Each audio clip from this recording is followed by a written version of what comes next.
Seguimos en activadas, el streaming de Tiempo Argentino, hoy desde la Universidad Nacional de Quilmes, aquí en el conurbano bonaerense, nuestro segundo programa, Tati.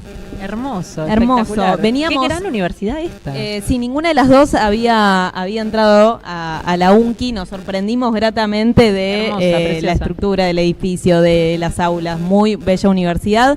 Y bueno, ya estamos en el segundo bloque con los siguientes, en realidad invitados, en este caso no es, nosotras somos las invitadas, pero sí entrevistados de este programa. Estamos con Silvia Núñez, que es secretaria general de ADIUNC, docente de Bernal, y con Álvaro Cañete, docente y delegado de la ESET, escuela que depende de la UNCI. Bienvenido, bienvenida, ¿cómo andan? Muchas gracias. Bien.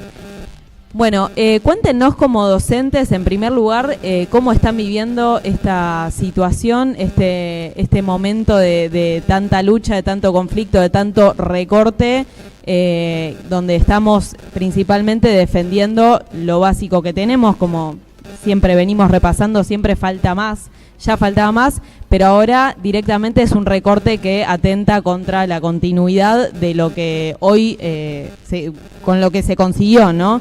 ¿Cómo están viviendo como docentes este momento?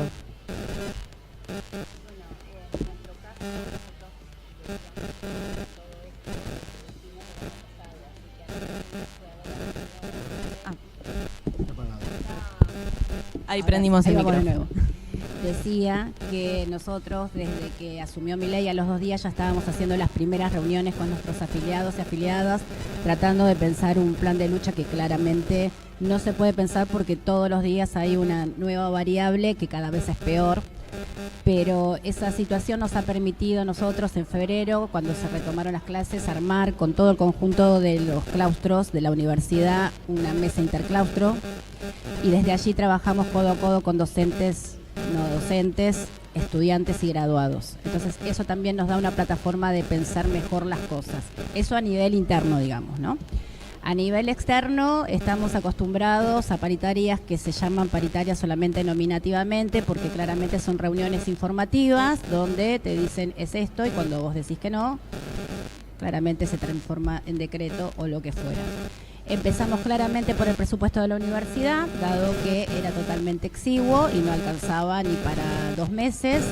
Gracias a esta lucha mancomunada, todo el mundo se dio cuenta que esto era una circunstancia que tenía que ser lucha de todo el mundo. Logramos un pequeño salvataje de aumento, luego eso siguió siendo inconsistente, hubo una segunda marcha, pero en el medio siempre estuvo dando vuelta el salario docente. El salario docente nunca se ha podido recomponer.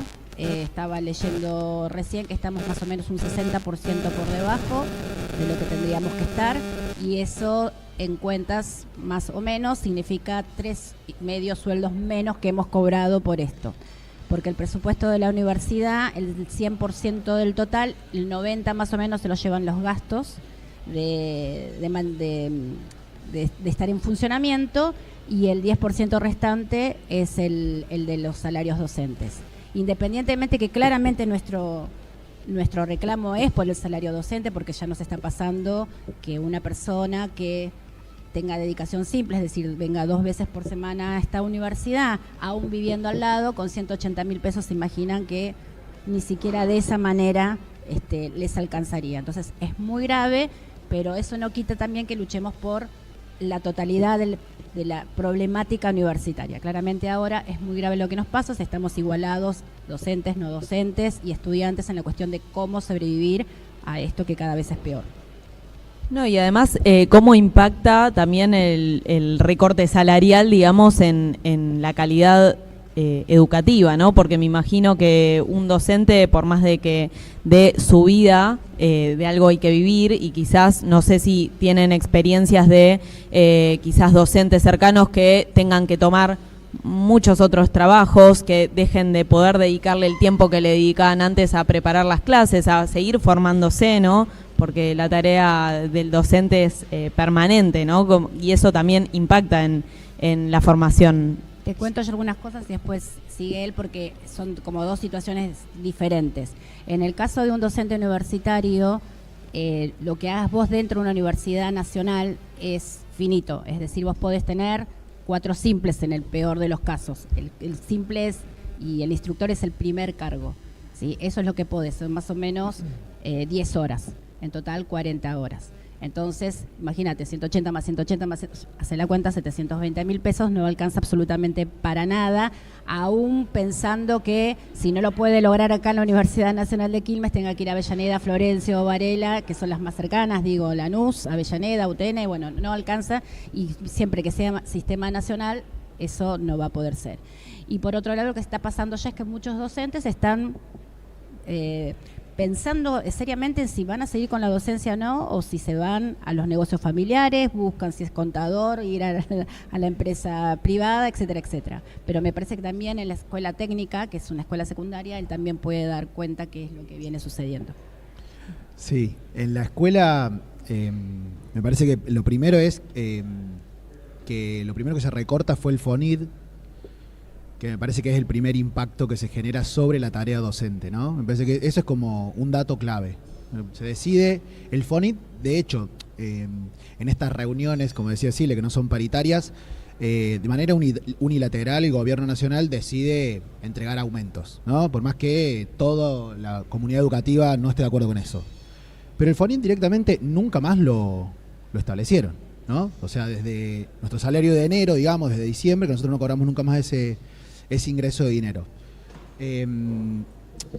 Digo, eso es como desde lo simbólico. Me parece que quitar el FONID es una decisión de corte político-simbólico. Entonces, me parece que ahí eso es una clara tendencia a quién se va a afectar de manera directa. Y después, claramente, digo, con el transcurrir de los meses, se fueron deteriorando los trabajos, el salario percibido. Muchos docentes claramente están como sobrecargados de tareas, tienen un pluriempleo, ¿no? Y en particular pienso que no es solo la tarea docente, digo, en la institución, ¿no? En nuestra escuela, todos los trabajadores, docentes y no docentes, se ven de la misma manera afectados. Entonces no es solamente los docentes, también quienes están haciendo de maestranza, por ejemplo, también tienen que incorporar otras tareas, compañeros que los fines de semana están trabajando, ¿no? No sé, pintura, albañilería. Me parece que en ese sentido es como claramente la calidad de vida del docente se ha afectado. La calidad educativa, no solamente con el salario, porque también el presupuesto designado para gastos de funcionamientos afecta, por ejemplo, el ingreso de materiales de librería, de libros a la biblioteca. Entonces, bueno, también ahí la calidad educativa y la tarea docente también se afecta. Digo, es como los frentes abiertos que tiene un docente hoy en día a la hora de salir, de ir a dar una clase en la escuela secundaria, es bastante angustiante, ¿no? Me parece que hay una carga de angustia importante. No obstante, también, y esto me parece importante decirlo, la Escuela Secundaria Técnica de la Universidad de Quilmes es una escuela que se piensa como justicia educativa, ¿no? Desde ese marco. Eso quizás está haciendo que los compañeros y las compañeras miren la escuela y la defiendan desde algún lugar, pero también es cierto que en algún momento los docentes que están pensando, como decía Silvia, si la tarea docente es la tarea que les permite vivir, lo ponen en duda. Y eso me parece que es un poco también la propuesta de este gobierno, ¿no? Como el desgaste, el cansancio, la asfixia, ¿no? Digo, es un problema salarial, pero como decía Silvia, claramente desde los docentes y desde el sindicato nosotros no queremos que sea solo un problema de los trabajadores, ¿no? Es un problema de los trabajadores y trabajadoras, pero claramente es una idea de transformar y terminar con la universidad y la escuela como la conocíamos. Claro. Contanos un poco de esta escuela técnica que depende de la universidad, que quizás quienes no transiten esta universidad no conocen la existencia de esto que hablamos recién con Alfredo Alfonso, de todas las ramificaciones y todo lo que construye las universidades nacionales, además de sostener carreras universitarias, ¿no? Bien. Sí, la ESET UNQ, la Escuela Secundaria Técnica de Educación Técnica de la Universidad Nacional de Quilmes, es una escuela que se crea es producto primero de una creación de la Ley de Educación Nacional del año 2006, en donde la escuela secundaria pasa a ser obligatoria, ¿no? Y ahí, yo siempre esto lo hablamos con los estudiantes, cuando uno dice obligatorio, en realidad lo que está haciendo es asumir un compromiso como Estado, ¿no? Es, bueno, voy a hacer obligatorio esto, pero tengo que generar las condiciones, es un poco imponerse algunas condiciones. En ese contexto, en el año 2013, el Ministerio de Educación de la Nación convoca, en particular son 3 universidades las que convoca, a la firma de un convenio, la Universidad, la de Avellaneda, la de San Martín y la de Quilmes, a crear nuevas escuelas del Bicentenario, nuevas escuelas secundarias. Que como decía recién, se enmarcan en la idea de la justicia educativa, en reconocer que en este siglo XXI, con esta nueva ley de educación, hay algunas lugares y falencias graves respecto a pensar la educación pública. Entonces ahí se genera, a partir de la misma ley de educación, la necesidad de pensar propuestas políticas creativas, inclusivas, que puedan incorporar a aquellos jóvenes, a aquellos niños, a aquellas niñas, a aquellos jóvenes que están por fuera. Y en ese contexto se piensa esta escuela. Entonces, primero que estamos enclavados en una población, en un barrio popular, en donde el terreno en el que estaba enclavada la escuela fue un terreno que durante mucho tiempo los vecinos estuvieron exigiendo que se desarrollara alguna propuesta que sea beneficiosa para la comunidad. Y bueno, la universidad, junto con el Ministerio de Educación, hicieron esa propuesta de construir esa escuela ahí, y es una escuela que claramente, primero, viene a reparar algo históricamente adeudado, que es ese derecho.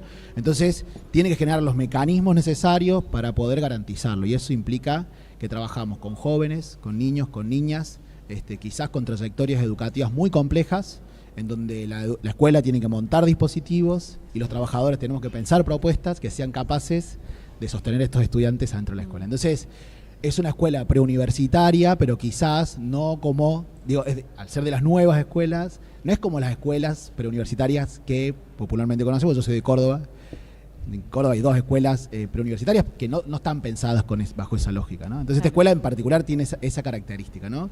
Y bueno, un poco también lo decía Silvia recién y también recién Alfredo, está pensada a la luz y de la necesidad de la comunidad. Viene a resolver un problema de la comunidad.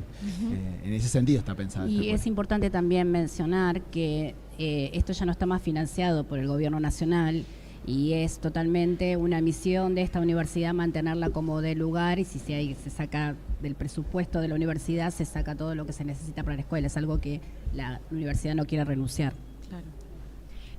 Consulta como para saber cómo viene la cosa para adelante. Entiendo que ahora el Ministerio de Capital Humano vuelve como a abrir una cierta instancia de diálogo que no sabemos bien en cómo va a terminar nuevamente. ¿Cuál es la expectativa de lo que se resuelva o en esa mesa o afuera de esa mesa? Porque el gobierno ahora tiene que tratar el presupuesto en las próximas semanas. No tenemos ninguna expectativa, porque cada vez que la tuvimos todo se echó a correr cual agua. Es decir, o con prepotencia, o con dilatar la cosa, o con ofrecer cosas que son totalmente irrisorias. Entonces, como que no hay expectativa, pero nunca se pierde el sistema de lucha. Estamos en lucha. Ahora, si quieren, les paso el plan de lucha que tenemos. Sí, por favor.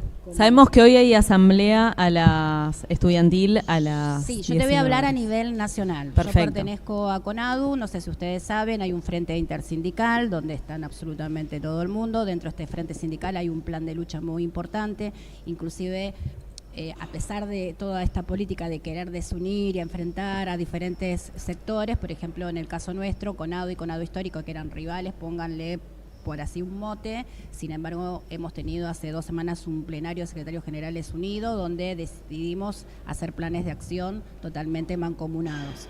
Y bueno, entonces dentro de este contexto hay un plan de lucha que incluye, que ya estuvo el 1 del 11 en La Plata, el 6 del 11 en Cuyo, el 7 del 11 en Salta y Catamarca, el 8 del 11 en Mar del Plata y Comahue, el 11 del 11 en Rosario, el 12 del 11 en Patagonia, el 13 del 11 en Tucumán, el 14 del 11 en Córdoba y Misiones, y el 15 del 11 es con Urbano Sur, que va a implicar UTN, Avellaneda, Quilmes, Florencio Varela, Almirante Brown, Lanús y Lomas de Zamora, que vamos a hacer un gran acto en el Parque Domínico. Bien, bueno, perfecto y muy interesante cómo se va nacionalizando la lucha, ¿no? Porque desde que arrancó este gobierno, quizás en todos los conflictos que estallaron por todos lados, creo que es uno de los pocos, ¿no?, que logró, obviamente por el nivel de profundidad y porque toca absolutamente todas las provincias y universidades, pero que logró unificar una lucha tan grande de estudiantes, de docentes, no docentes, ¿no? Porque esto es en todo el país, hemos sufrido diferentes conatos de fuerza desmedida, no solamente simbólica, sino totalmente directa en diferentes universidades del país. Y entonces esto no puede dar lugar y entonces ese es como el recorrido de diferentes actos masivos que se están pensando para convocar a las poblaciones de cada uno de los espacios geográficos de nuestro país, y terminaría el 22 del 11 en Buenos Aires con un gran acto que probablemente hasta sea un festival de rock o algo parecido. Bien, bueno, allí estaremos entonces. Silvia Núñez, secretaria general de ADIUNC, y Álvaro Cañete, docente y delegado de la ESET. Muchísimas gracias y bueno, a seguir la lucha.